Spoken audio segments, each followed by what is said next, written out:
మాధవపెద్ది పుణ్యశీలా ప్రసాద్ నవలా స్రవంతిలో భాగంగా మోహన రాగం నవల తరువాయి భాగం. చీమ చిటుక్కుమన్నా వినిపించేటంత నిశ్శబ్దంగా ఉంది ఇల్లంతా. తన మనసు మాత్రం అనేకమైన ఆలోచనలతో, భయంతో రణరంగంలా ఉంది.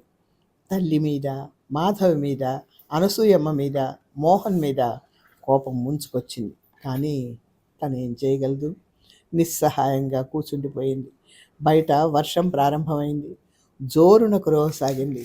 ఉరుములు, మెరుపులు. అంతలోనే వాన పెద్దదయింది. పెద్ద శబ్దం, గాలి. టైం చూసుకుంది. 8:30. హోరున కురుస్తున్న వర్షం. వదలని ఆలోచనలతో చికాగ్గా ఉంది మనస్సు. ఈ చెరలో నుండి బయటపడలేనేమో అసలు ఇంకా అని అనిపించసాగింది. శాశ్వతంగా తనని ఇక్కడెవరో బంధించినట్టుంది. ఏమిటి ఇవాళ? ఏం జరగబోతోంది? పెద్ద శబ్దం చేస్తూ పిడుగుపడింది. మనస్సు దిమ్మెరపోయింది. మెదడు మొద్దుబారింది. ఆ వెంటనే లైట్లు పోయాయి. భయం నరనరానా విద్యుత్తులా పాకింది. నిలువెల్లా వణికిపోసాగింది. నడి సముద్రంలో తుఫానులో చిక్కిన నావలాగా ఉంది మాలతి పరిస్థితి. అప్రయత్నంగానే పత్రికలోని కథ, ఆ బొమ్మ గుర్తుకొచ్చాయి. నిజమే, ఇప్పుడు ఆ కథలో లాగా జరిగితే తనకి దిక్కెవరు? రాక్షసుడెవరు? మోహన? మాలతి? నిశ్శబ్దంగా ఉన్న ఇంట్లో వాన హోరులో నుంచి దూసుకొచ్చింది ఆ పిలుపు. ఉలిక్కి పడింది. అయిపోయింది. తను ఇంక చస్తే మంచిది. తనకేదో కీడు జరగబోతోంది. తొట్రుపడి లేచి కూర్చుంది. అంతమాలలోనూ చెమటలు పోస్తున్నాయి. లేచి నిలబడింది. భయం లేదు. నేనే మోహన్ని. తలుపు వైపు నుంచి మాట వినిపించింది. మనిషి కనబడ్డం లేదు. కళ్ళు వెడల్పు చేసుకొని చూడసాగింది చీకట్లోనే. అక్కడ స్టవ్ దగ్గర గట్టు మీద అగ్గి పెట్టి ఉంటుంది, చూడండి. జాగ్రత్త.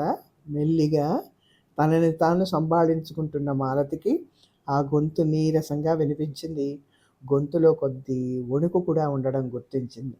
ఏం మాట్లాడలేదు మాలతి. మెల్లిగా గట్టు దగ్గరికి వెళ్ళి అగ్గిపెట్టె కోసం తడివింది. కొంతసేపటికి అగ్గిపెట్టె తగిలింది చేతికి. అగ్గిపుల్ల గీసింది. ఆ పుల్లతో క్యాండిల్ వెలిగించాడు అతడే. క్యాండిల్ వెలిగింది.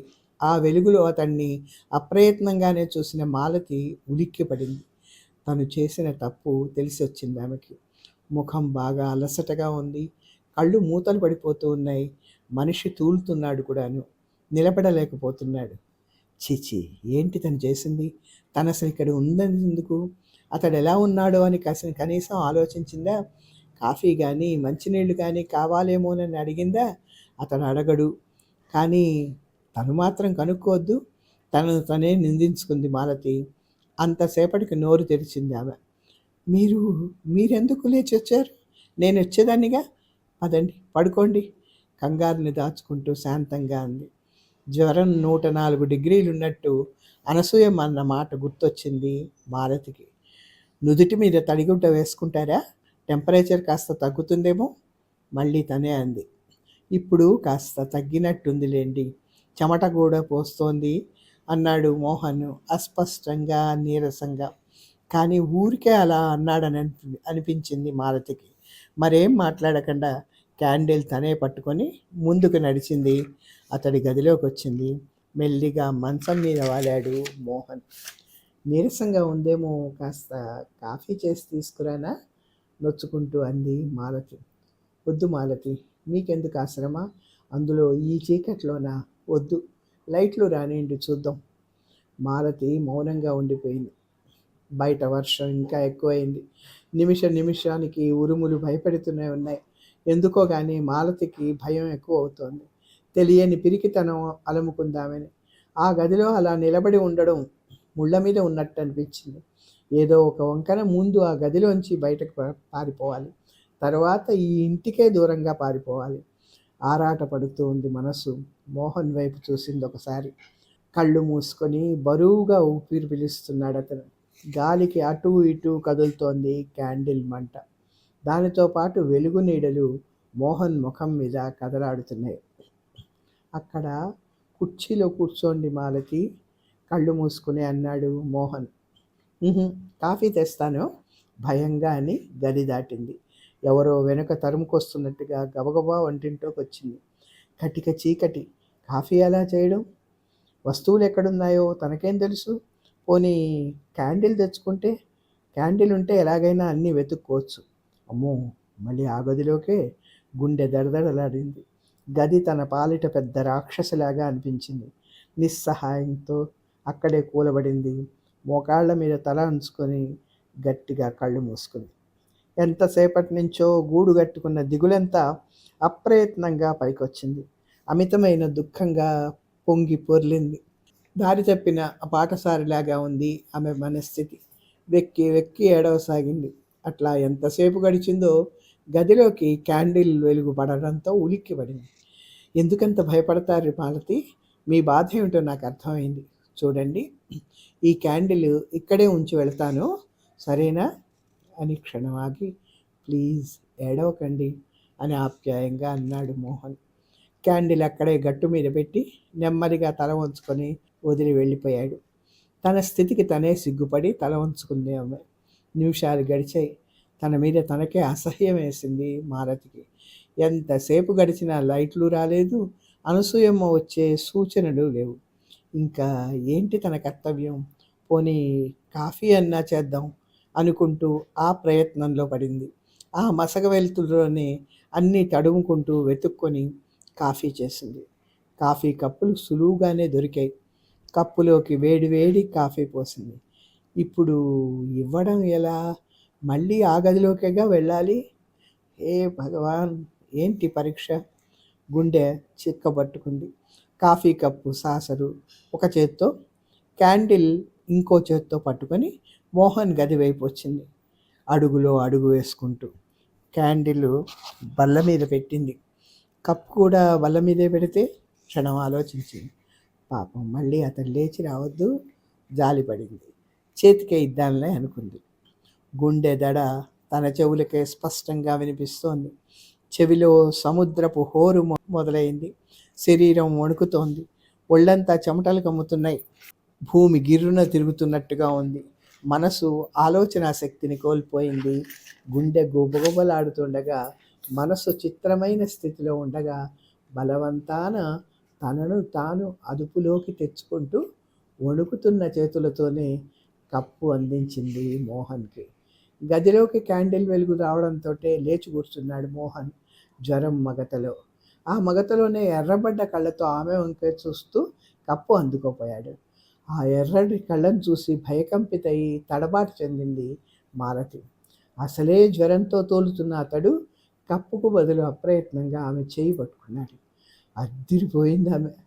కెవ్వున కేకేసి కప్పును వదిలేసి పెద్ద శబ్దం చేస్తూ కప్పు సాసరు కూడా కిందకి పడిపోయాయి. పగిలి ముక్కలైపోయాయి. కాఫీ మోహన్ పక్క మీద, అతని బట్టల మీద పడింది. పగిలిన ముక్క తగిలిందేమో, క్యాండిల్ ఆరిపోయింది. అంతా క్షణంలో జరిగిపోయింది.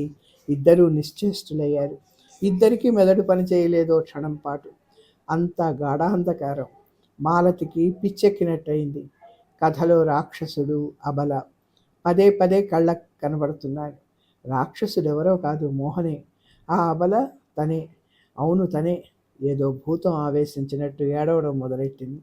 మాలతి ఏడుపు విన్న మోహన్ ఈ లోకంలోకి అప్పుడే వచ్చినట్టు తుళ్ళిపడ్డాడు. వెంటనే ఆమె చెయ్యి వదిలేశాడు. చెయ్యి వదలగానే అవతలికో పరుగు తీయబోయింది మాలతి.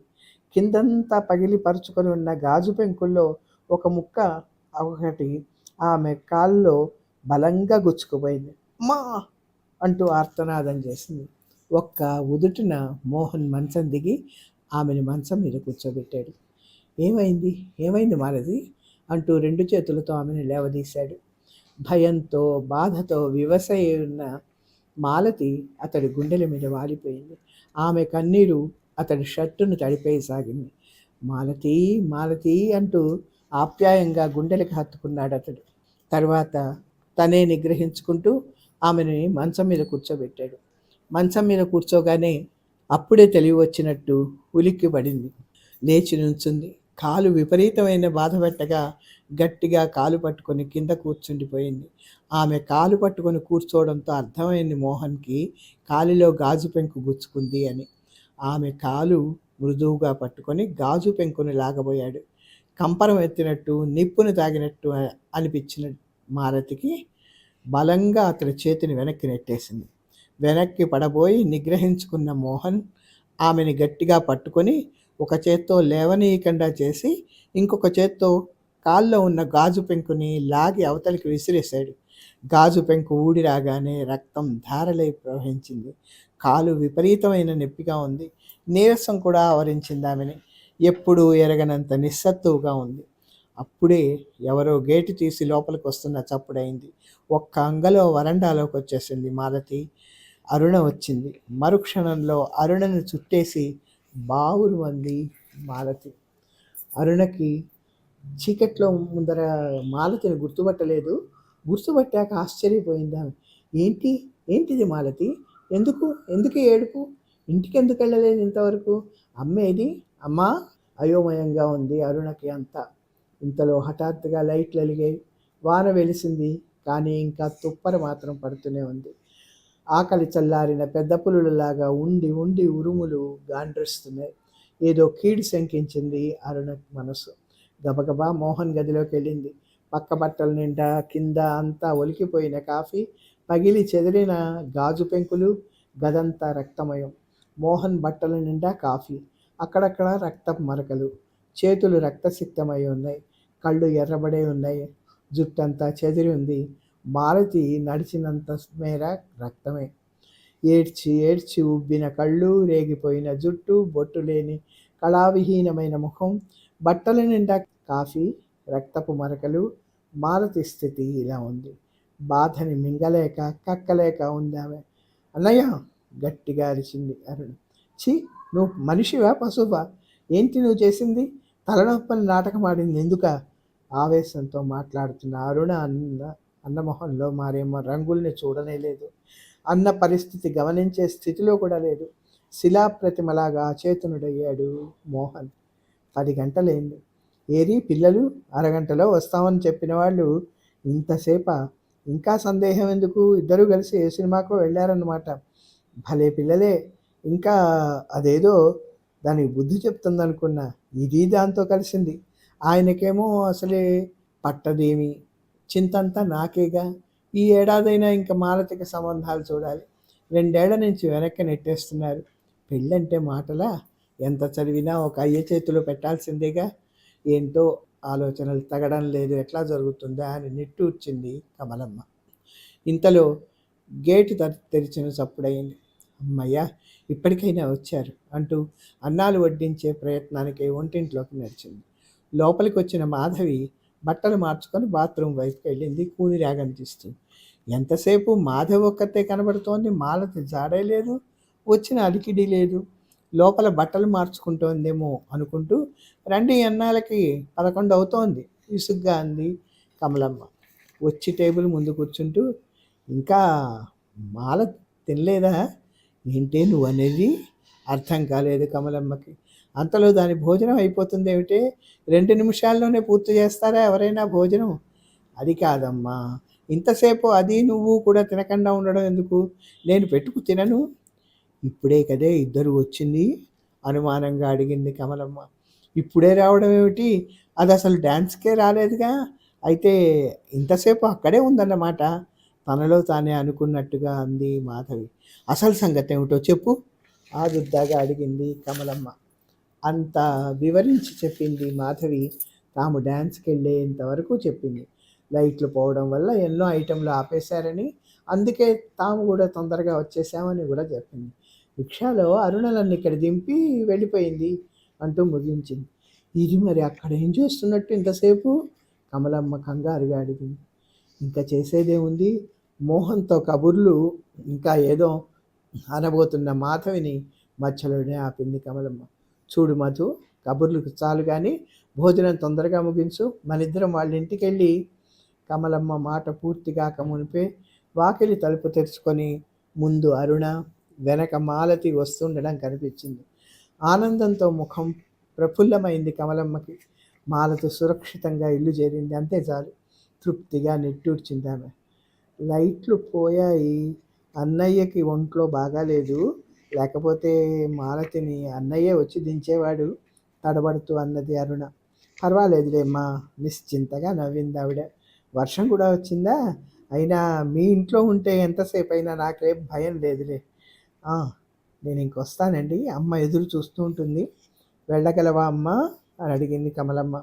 రాను పోను మాట్లాడుకున్నాను రిక్షాని. అయినా వాడు కూడా మాకు తెలిసిన వాడేలేండి. వస్తా, వెళ్ళొస్తా మాలతి. బాయ్ మధు అంటూనే గేటు దాటింది అరుణ. జరిగింది ఏదో జరిగింది. తనెందుకు బయటపడాలి? తన అన్నయ్య గురించి తనే చెడ్డగా చెప్పుకోవడం దేనికి? తనే తన అన్నయ్యని చులకనెందుకు చేయాలి?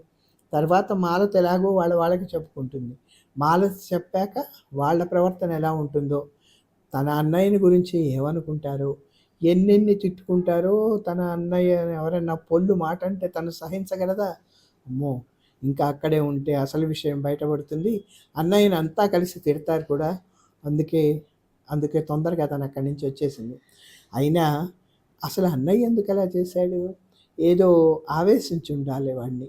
లేకపోతే ఎంతో ప్రేమగా మరెంతో మంచిగా ఉండే అన్నయ్య, 10 మందిలో పరువు కోసం పాకులాడే అన్నయ్య, గౌరవ మర్యాదలంటే ప్రాణాలు వదిలే అన్నయ్య, సుగుణాలకి ప్రాముఖ్యం ఇచ్చే అన్నయ్య ఎందుకు ఇలా చేశాడు? ఎందుకు? ఇందులో మాలతి పాత్ర ఎంత? ఒక్క మాటకి జవాబు రాదే. ఏం చెప్తుంది పాపం, బిత్తరపోయింది. అయినా మగవాళ్ళందరూ మారిపోతారు.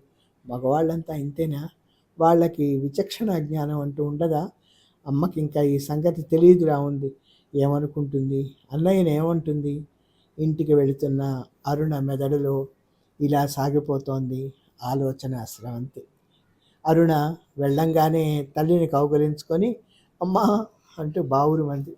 అంతకుముందు నుంచి కూతురి వాలకాన్నే గమనిస్తున్న కమలమ్మ మాలతి బట్టల మీద రక్తాన్ని, కాఫీ మరకల్ని కూడా అప్పుడే చూసింది.